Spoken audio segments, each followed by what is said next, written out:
전기로 두 번째, 전기로 원료 및 재료입니다. 자, 주원료.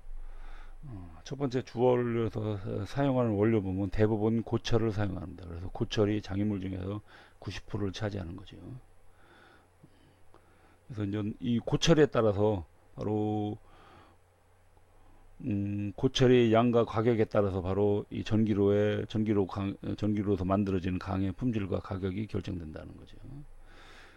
그 다음에 또 저는 환원철이나 또는 용선을 갖다가 추가로 사용하기도 합니다. 그런데 대부분 다 고철을 많이 사용하는 거죠.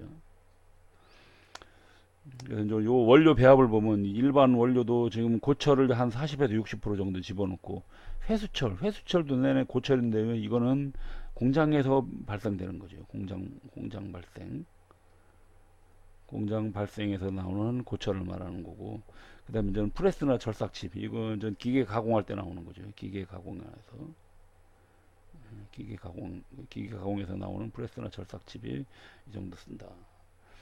그리고 특수광 만들 때는 선철을 한 10에서 30% 정도 넣기도 합니다.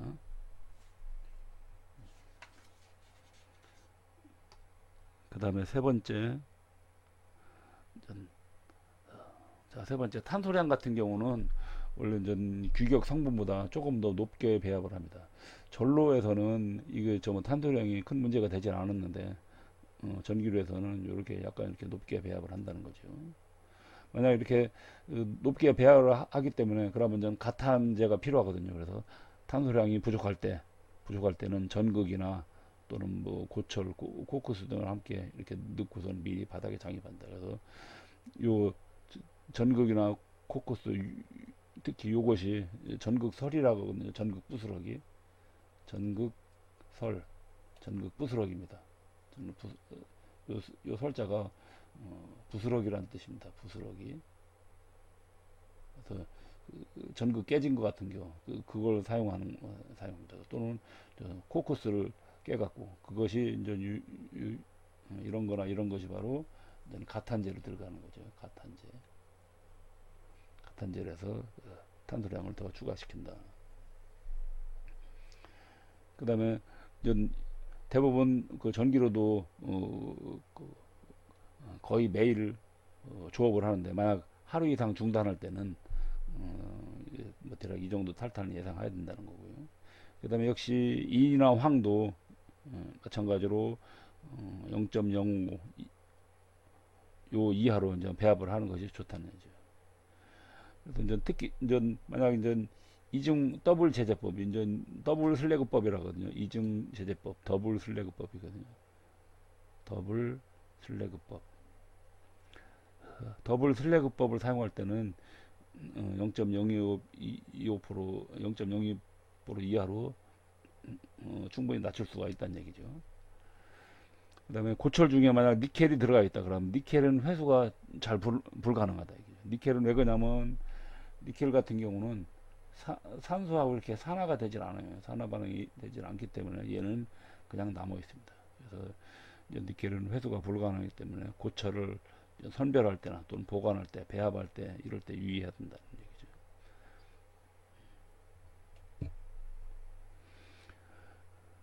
자, 그러면 이런 거는 전 재료 배합을 할 때 재료 배합의 의의가 있습니다. 그래서 의의를 보면 한번 읽어볼까요? 보면 각 히트의 정해지는 뭐 장입량별로 배합을 한다. 그 다음에 장입을 용이합해야 한다. 그 다음에 최소 장입 횟수로 나누어서 배합한다. 그 다음에 용락은 고체가 열을 받아서 흘러내리기 시작할 때가 용락입니다. 그래서 용락을 용이하게끔 배합한다. 그 다음에 일정한 용락 회수율이 나오게끔 한다. 그 다음에 산화 정량에 필요한 탄소량을 적정 탄소량을 맞추게끔 배합한다. 그 다음에 불순물을 희석할 수 있도록 한다. 예를 들어서 아까 여기에 니켈이 만약 있다. 그러면 이거는 회수가 안 되기 때문에 이럴 때는 전 희석을 시켜야 됩니다.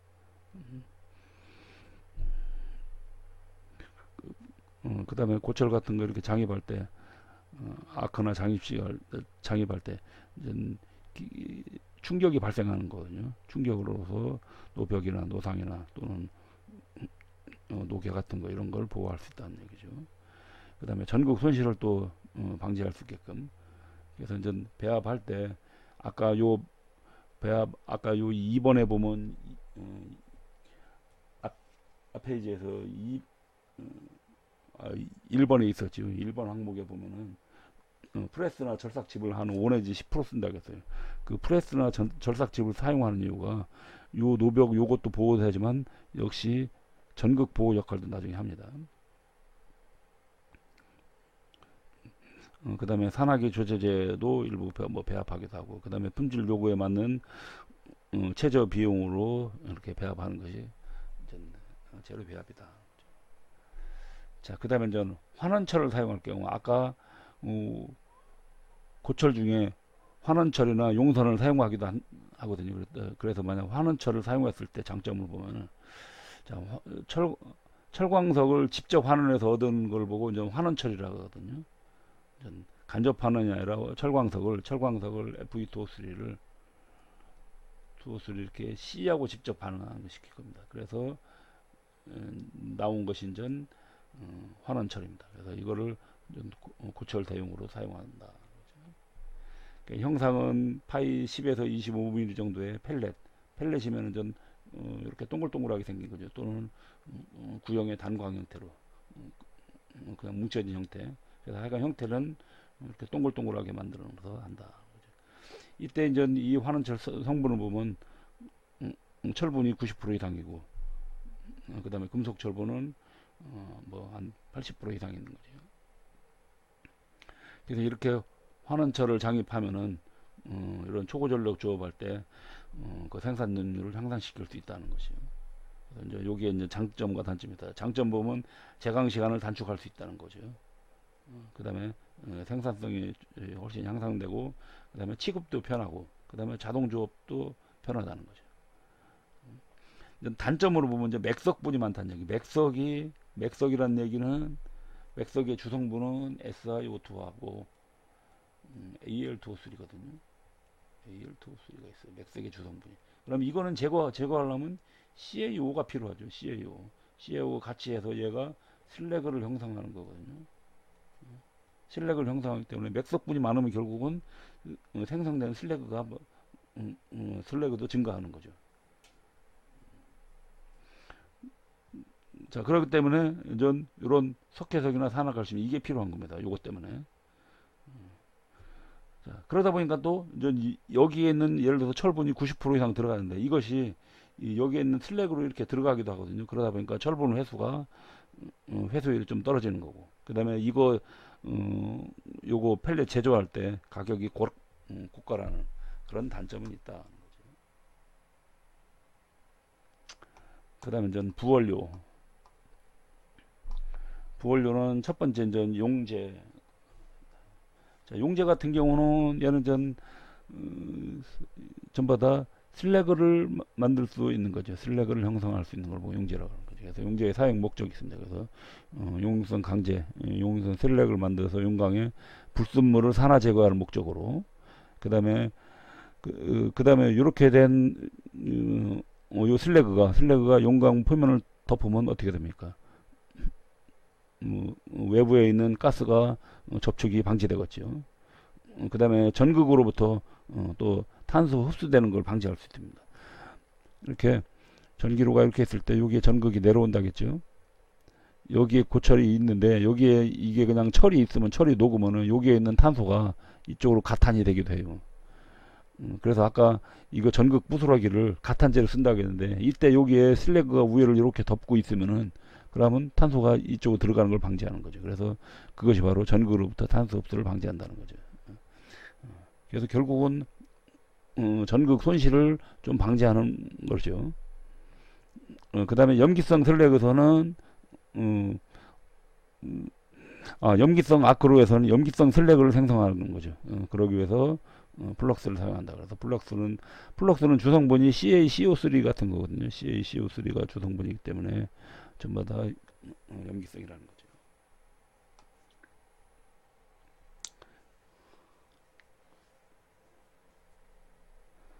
그래서 여기 보면 용제의 종류가 보면 뭐 페로망간 또는 뭐 페로실리콘 또는 뭐 규소망간 또는 실리콘망간, 실리콘망간, 규소망간 또는 알루미늄 등이 있고, 그 다음에 이런 것들이 또 들어가면 또 탈산제 역할도 되고 탈황제도 되고 기타 첨가제 역할도 이제 같이 한다는 거죠.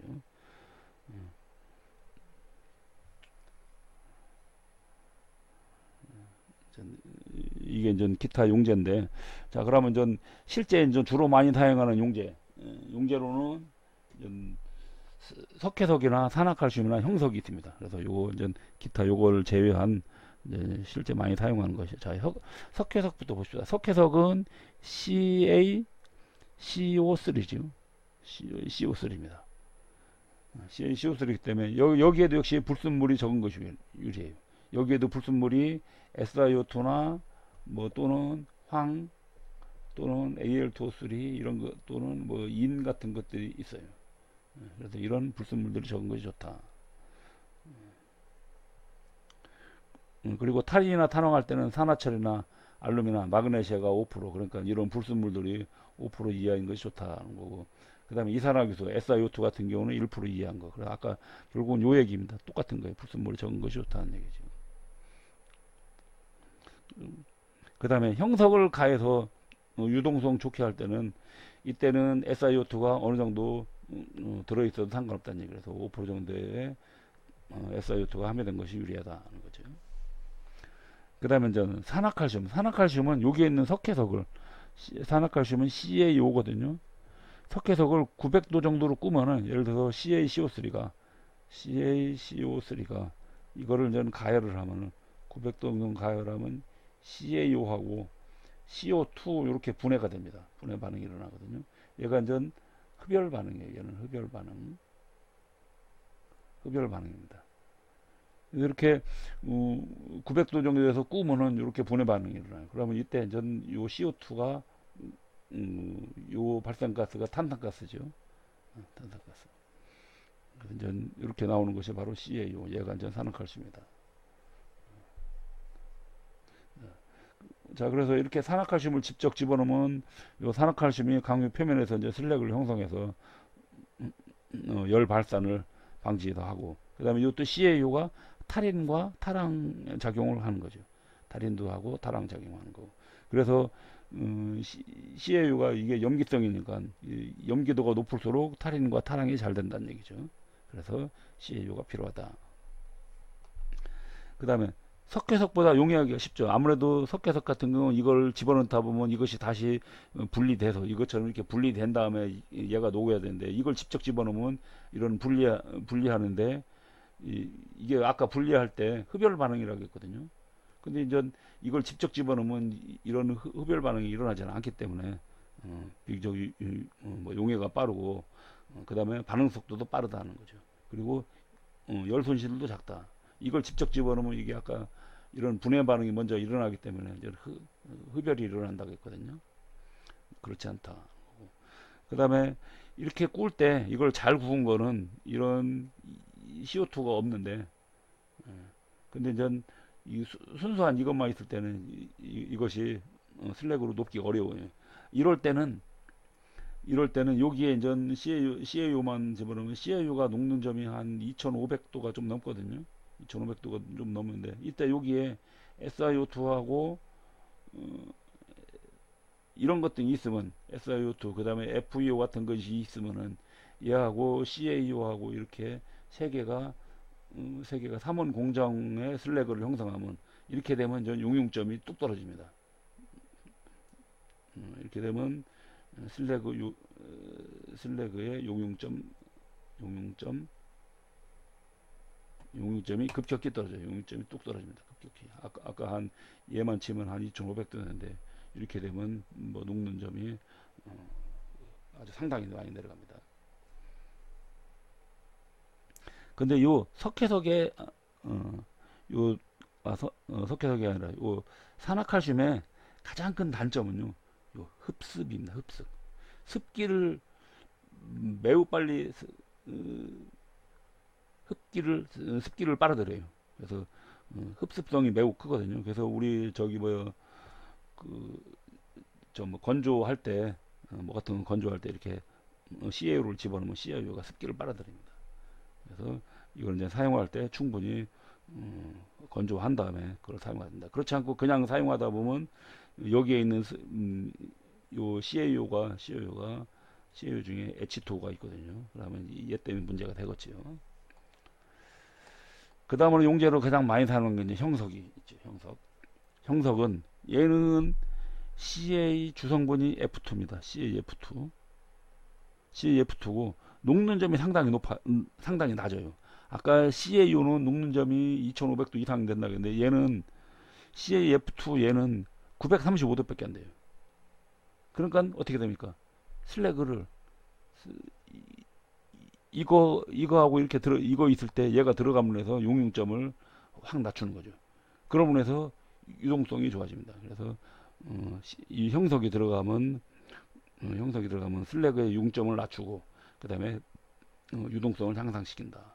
그 다음에 또 탈인과 타랑도 같이 돼요. 왜 그러냐면 요 CA로 인해서 그래서 탈인 타랑도 같이 된다. 근데 이제 너무 많으면 얘가 문제점이 하나 있습니다. 얘는 노벽하고 침식을 일으킨다. 노벽에 침식을 일으키는 문제점이 있어요. 그래서 이 형석은 아주 필요할 때만 소량 사용합니다. 그렇지 않고 이제 이걸 많이 사용하다 보면 내화물에 문제가 일으켜요. 여기 보면 형석의 조성 입도가 있거든요. 형석의 조성이 CAF2가 있고 그 다음에 SiO2가 이렇게 있다는 거예요. 그래서 형석이 CAF2가 주성분 70%지만 SiO2도 20% 있기 때문에 저절로 어떻게 됩니까? 염기성 산화물과 그 다음에 그 산성이 같이 있는 거죠. 같이 있어서 그래서 얘가 들어가면 전체적으로 그 슬래그의 유동성을 좋게 하고 온도를 낮추는 거죠. 용융 온도는. 자, 그 다음에 이제 산화제는 주로 이제 산소 가스를 사용하기도 하고 그 다음에 산소가 들어가 있는 물질을 사용합니다. 그래서 이제 산소 가스가 사용되기도 하고 그 다음에 철광석을 사용돼요. 철광석은 Fe2O3죠. Fe2O3 때문에 요 중에 O가 있잖아요. 그래서 얘 O가 이제 반응을 하는 거죠. 자, 그래서 이렇게 이제 O2를 직접 집어넣을 때, 그 이제 산소 가스 역할. 얘는 전 아까 전기료 용해 초기에 산소를 불어넣으면 용해가 빨리 된다고 했어요. 그래서 용해 촉진. 그 다음에 이제 탈탄이 되는 거지. 산화탈탄. 얘가 C하고 반응해서 탈탄을 시키는 거고. 그 다음에 노수리 할 때도 이런 걸 불어넣어서 한다는 거죠. 그 다음에 철광석 같은 경우는 여기에 이제 Fe2O3 여기에 철이 있는데 얘가 이제 C나 이런 거하고 반응하는 거죠. 이때 이것도 가급적이면 철분 함유량이 많은 건 유리하고 그래서 철분 함유량이 보통 60% 이상 사용한다.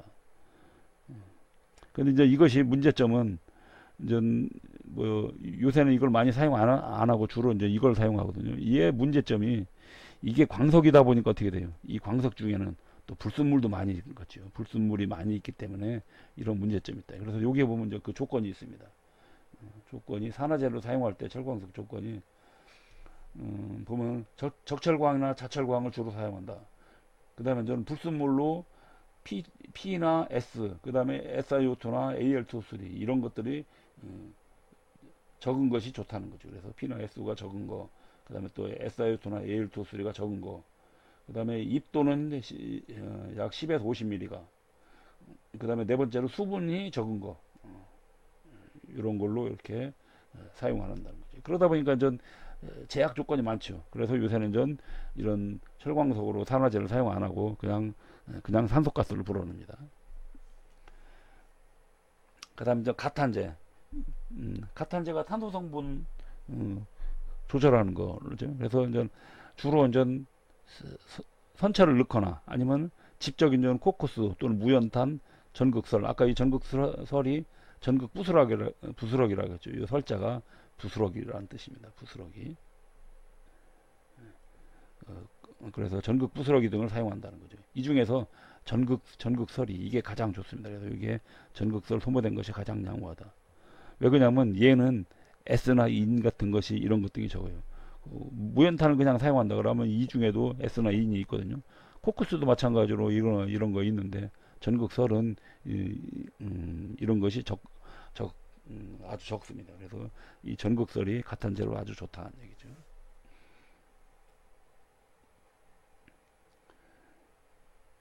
그 다음에 환원제. 환원제는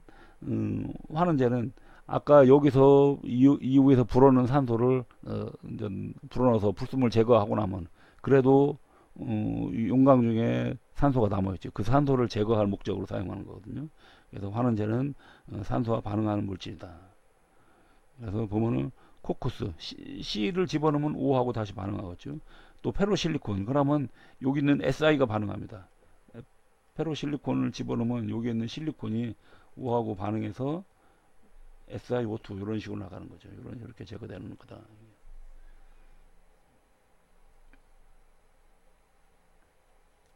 자, 이쪽에 이제 많이 사용하는 전기료의 부원료를 이제 간단히 정리해 놓은 게 있습니다. 그래서 용재료는 석회석, 산화칼슘, 뭐 산소가스, 철광석, 형석 등이 사용한다. 그 다음에 가탄재료는 코쿠스, 무연탄, 전극설. 그 다음에 환원재료는 정말 산소와 반응하는 물질 사용한다. 그리고 질소는 이제 반응하지 않는다는 거. 그래서 이거 다시 한번 이렇게 다시 한번 확인을 한번 해주시고요.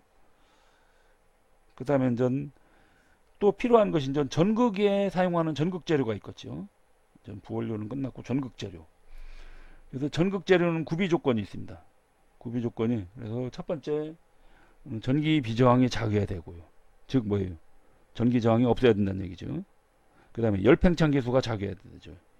그 안에 전기로 안에 온도가 뭐 한 2000도 이상의 상당히 고온이기 때문에 이런 열팽창이 거의 없어야 된다는 거. 그 다음에 부하에 견딜 수 있는 강도가 커야 된다는 거죠. 기계적 강도가.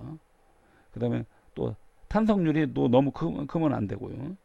그 다음에 이제 화학 반응에 안정하고, 이거는 전 슬래그하고 이렇게 반응하기도 하거든요. 그래서 슬래그하고 반응을 안 하는 것이 좋은 거고. 그 다음에 고온 내산화성. 아까 전기로 안에가 상당히 온도가 높다겠죠. 그래서 고온에서 산화가 잘 되지 않는 거. 그 다음에 불순물이 적은 것이 좋다는 거죠. 그래서 이런 전극 재료의 구비 조건을 갖춘 전극이 이제 주로 사용하는 전극의 종류가 주로 이제 인조 흑연 전극을 사용합니다. 인조 흑연 전극. 요거 아주 중요합니다. 인조 흑연 전극. 그래서 이것도 용도가 이제 초고전력용이 있고 고전력용이 있고 보통 전력용이 있습니다. 이건 중요한 거 인조 흑연 전극이다.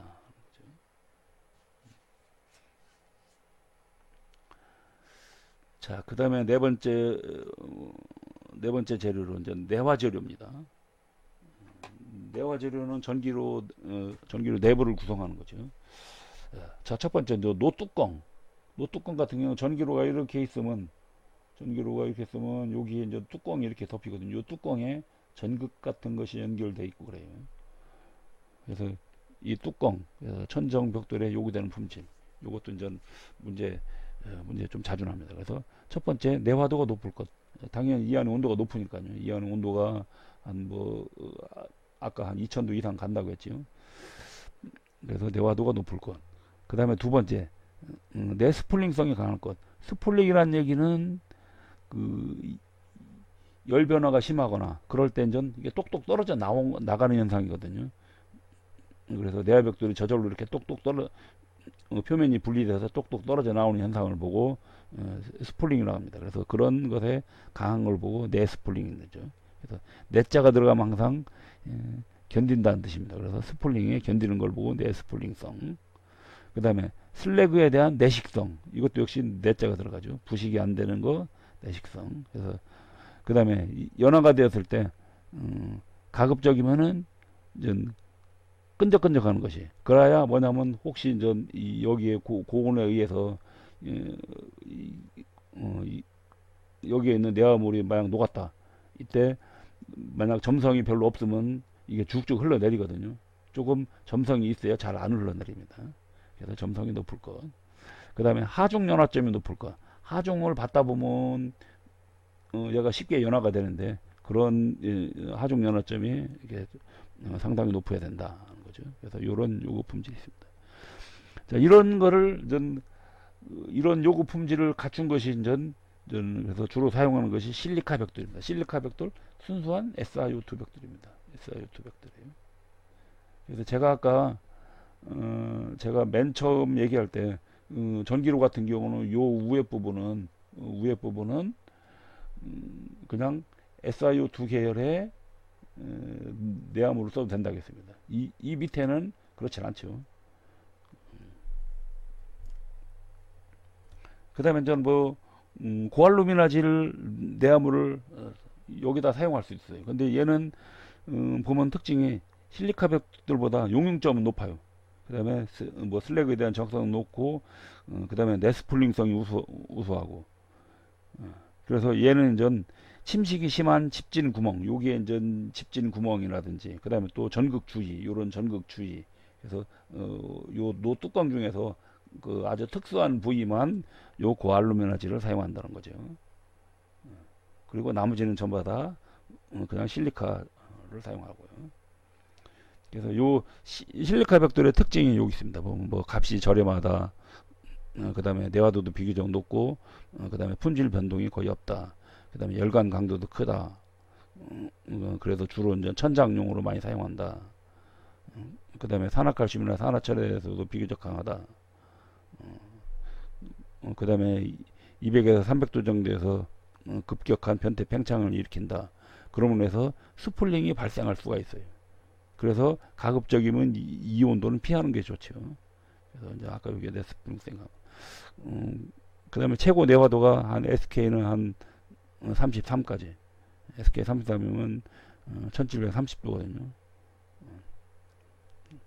근데 이제 이것이 염기성 노에서는 전 슬래그에서 침식이 됩니다. 그래서 이 위에 부분을 사용하고 밑에 부분은 이 실리카 벽돌을 사용하지 않는 거죠.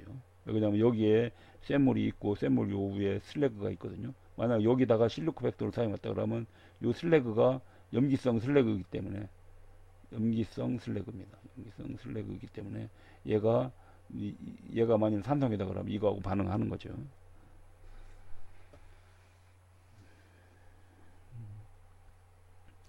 그 다음에 네 번째 부정형 내화물이라고 하는데요. 이거는 전부 다 벽돌이기 때문에 일정한 형태를 갖고 있거든요. 근데 이제 부정형은 이제 형태가 아닌 내화물을 말합니다. 그래서 이제 주로 이제 뭐 염기성 캐스터볼, 그래서 캐스터볼 같은 경우는 물로 개서 이렇게 만드는 겁니다. 그래서 이것이 바로 이제 뭐 전극 구멍이나 또는 집진 구멍주의 요런 데 이렇게 사용하는 거죠. 그 다음에 노뚜껑 전면에다 이렇게 사용하면 실리카 벽돌에 한 2배 이상의 수명 연장 효과를 거둘 수 있다. 그 다음에 이제 노벽은 이제 노벽은 전기로가 이렇게 있으면 여기가 이제 얘가 뚜껑이고요. 얘가 뚜껑이고 위에가 뚜껑이고 여기가 노벽이고 여기가 노바닥입니다. 여기가 이제 노바닥 이쪽 부분이 전부 다 노벽이에요. 옆에 부분이 다 노벽입니다. 그래서 여기는 용광하고도 닿고 그 다음에 여기 슬래그하고도 닿고 여기가 용광이고 얘가 슬래그거든요. 그러니까 슬래그하고도 닿고 용광하고 닿기 때문에 그래서 내화도가 높아야 된다. 그리고 슬래그에 대한 침식 저항성이 아주 높아야 되는 거죠. 그래서 여기에 이렇게 슬래그가 형성되는 그 라인이 있어요. 높이가 있거든요. 요 높이를 보고 슬래그 라인 그렇게 표현합니다. 슬래그 라인이 이렇게 그 최대 슬래그가 그 형성될 수 있는 높이가 이렇게 있는데 요거 보고 이제 슬래그 라인이라고 표현해요. 그래서 이 슬래그 라인 위로는 뭐 이런 실리카 벽돌 같은 걸 사용해도 됩니다. 아니면 그냥 염기성으로 해도 되는데 근데 요 슬래그 라인 요 위에 부분은 굳이 여기 있는 슬래그하고 닿지 않으니까는 요 위에 부분은 그냥 실리카 벽돌을 해도 된다는 얘기입니다. 근데 이제 슬래그 선 이하에서는 이거 아래에서는 이렇게 슬래그나 용광하고 닿기 때문에 반드시 마그네시아나 또는 크로마그네시아 계열의 이런 내화벽돌을 사용해야 된다는 얘기죠. 그리고 가급적이면 이런 것도 이제 그 품위가 높은 걸 사용하는 것이 좋다는 거죠.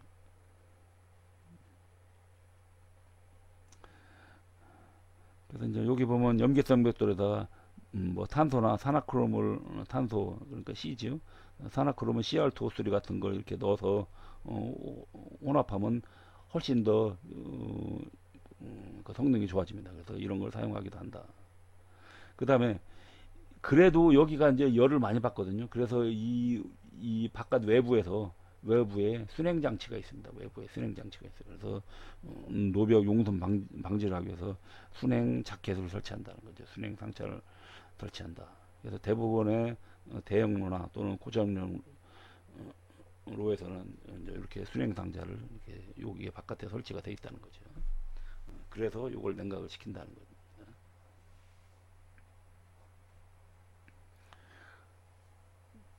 자, 그 다음에 이제 바닥 같은 경우는 아까 여기에 노바닥 포트에다가 이제 주철을 넣고 이렇게 사용하기도 하고, 그 다음에 또 이제 로바닥 내화물은 주로 이제 단열 벽돌인 샤모트 벽돌을 하고, 그 다음에 그 위에다가 마그네시아나 또는 뭐 돌로마이트를 갖다가 클링커 형태로 이렇게 갈아갖고 이렇게 뿌리는 겁니다. 그래서 이거 가루를 이렇게 탄수가 아니라 참 타르나 간수하고 물하고 타르하고 개 갖고 요거 가루하고 개서 이거를 요 위에다 이렇게 다지는 거죠. 그래서 철피가 있으면 밑에 부분은 이렇게 있으면요, 우선 샤무트 벽돌을 놓고 그 다음에 그 위에다 이제 마그네시아 클링커나 이런 거를 해갖고 요를 이렇게 싹 이렇게 발라주는 거죠. 이렇게 간수를 사용해서 이제 갠 걸 보고 습식 스탬프제고, 그 다음에 이걸 사용 안 하면 이제 건식 스탬프제다 하는 거죠. 그래서 그 건식이 훨씬 더 충전 밀도가 훨씬 높습니다. 그래서 이제 뭐 노바닥이 손상됐다. 역시 마찬가지로 보수하려면 용광을 완전히 제거한 다음에 이제 돌로마이트 내내 요거하고 똑같은 걸로 이렇게 이제 그런 걸 발라주는 거죠. 이쪽에 옆에 참고 사항을 보면 염기성 벽돌, 요 노벽 부분에 노벽이나 노바닥에 사용하는 그런 염기성 벽돌을 쌓는 방법이 있습니다. 한번 읽어볼까요? 염기성이기 때문에 모르타르는 사용할 수 없어요. 모르타르는 얘는 주성분이 SiO2입니다. 그러면 SiO2다 보면 이 염기성은 어떻게 돼요? 두 개가 반응해서 나가버리죠. 그래서 이거는 사용할 수 없다는 얘기죠. 그래서 그러면 어떻게 하냐 이게. 그럴 때는 이제 어떻게 하냐. 그래서 두께를 2 내지 6mm의 철판을 끼고 나서 그 다음에 또는 벽돌을 철판 위에 쌉니다. 그러면 일종의 그 클레드 형태죠. 그래서 철판이 있고 그 다음에 요게 예를 들어 요게 철판이라 그래요. 이게 철판이면 요 위에 그 다음에 내화재, 요게 내화재 이런 식으로 해갖고 이걸 이렇게 딱 압착하고 이렇게 가열을 하면 여기가 이 철이 이렇게 살짝 녹아갖고 이제 결합제 역할을 하는 거죠. 융 상태로 되면. 그래서 철판이 녹아서 벽돌 틈으로 이렇게 흡수된다는 거죠. 그런 면에서 벽돌을 딱 고정을 시키는 겁니다. 그런 면에서 스폴링이나 탈락을 방지한다. 근데 이제 이것이 만약 이제 여기에 있는 요 내화물 품질이 나쁘면 여기에 있는 요 철이 녹았을 때 철이 녹으면서 산화철이 돼 갖고 이 철을 이걸 너무 많이 흡수하다 보면 전 버스팅 현상이 있습니다. 버스팅 현상을 해서 얘가 이제 똑똑 떨어져 나가는 현상이거든요. 그런 좀 분리되는 현상이 일어나기도 한다는 거죠.